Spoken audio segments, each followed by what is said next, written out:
This is a hidden story of Queen Amina of Zazzau, the warrior queen of the Sahel, Part 1, the girl who chose a sword. Long before Nigeria bore its modern name, when kingdoms shimmered across the northern savannas, there stood a city of high walls and endless drums. Zazzau, now known as Zaria. The land was gold-dusted, the air dry and restless, and caravans from Kano to Timbuktu passed through its markets heavy with salt, ivory, and silk. At its gates stood a young girl, watching soldiers train beneath the sun, her eyes burning with the hunger of destiny. Her name was Amina, daughter of Backwood Turunku, the ruling queen of Zazzau, and she would grow to become its fiercest warrior. Long before she was crowned, before cavalry thundered at her command, Amina entered the world beneath a sky stained with the burning red of the House of Dawn. Zazzau was a kingdom of bustling markets, iron forges, and warriors sharpening their spears at daybreak. A place where girls were expected to learn grace, not war. But even as a child, Amina's eyes lingered on the distant hills, watching horsemen ride out as if answering a call she felt in her bones. Her mother, Queen Backwood Turunku, often caught her slipping away from palace tutors to sit near the warriors' training grounds, listening to the rhythm of shields and spears clashing like a forbidden song. As she grew older, Amina's curiosity became impossible to hide. She questioned warriors about their scars, inspected iron forged blades, and begged the palace blacksmith to let her watch him work. The blacksmith, a wide-shouldered man named Dogon Zaki, saw something fierce in her gaze and broke tradition. He placed a small, blunt practice spear in her hands. It was a simple gesture, but the moment Amina felt its weight, her heart ignited like a spark hitting dry grass.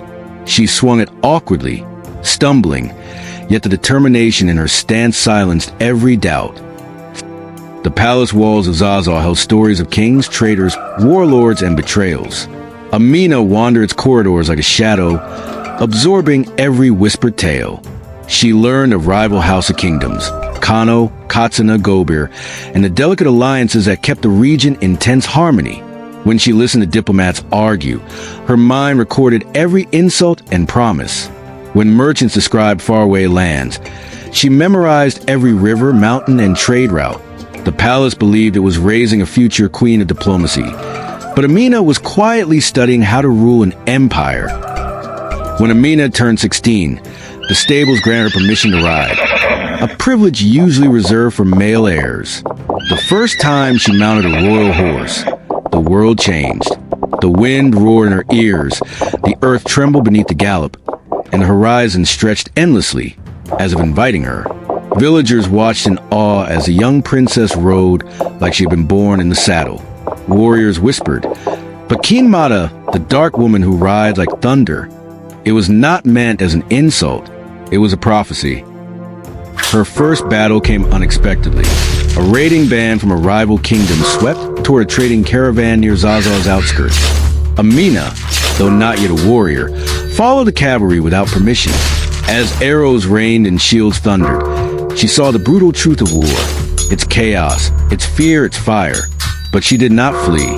Instead, she picked up a fallen warrior's spear and stood beside the men of Zazzau. Even the commander stared in disbelief as she parried an incoming strike and countered with instinctive ferocity. That day, the kingdom understood she was not simply brave. She was born for war. She returned to the palace covered in dust and sweat. Her grandfather, King Nohir, did not shame her. Instead, he looked into her fire-filled eyes and recognized the spark of every great leader who came before him. He summoned the council and declared, "This one will change Zazzau forever." From that day, Amina was allowed to train openly with elite warriors, learning swordplay, cavalry tactics, battlefield formations, and the code of leadership. She outpaced every male heir within months. Years later, Amina became Zazzau's most skilled warrior. Her presence on the battlefield turned fear into courage. Her strategies reshaped victories, and her leadership made soldiers swear loyalty beyond blood. But as her legend grew, enemies grew with it. Rival kingdoms began to whisper her name not with admiration but with dread. And somewhere beyond Zazzau's borders, a hidden enemy began preparing a move that would change Amina's life, and the fate of the Hausa-lands forever. Stick around for part 2, You don't want to miss it. A messenger will soon arrive at the palace gates, breathless, terrified, carrying news that will thrust Amina into a war unlike anything Zazzau has ever faced. And that is where part 2 begins. Follow us to unravel more shadowed history.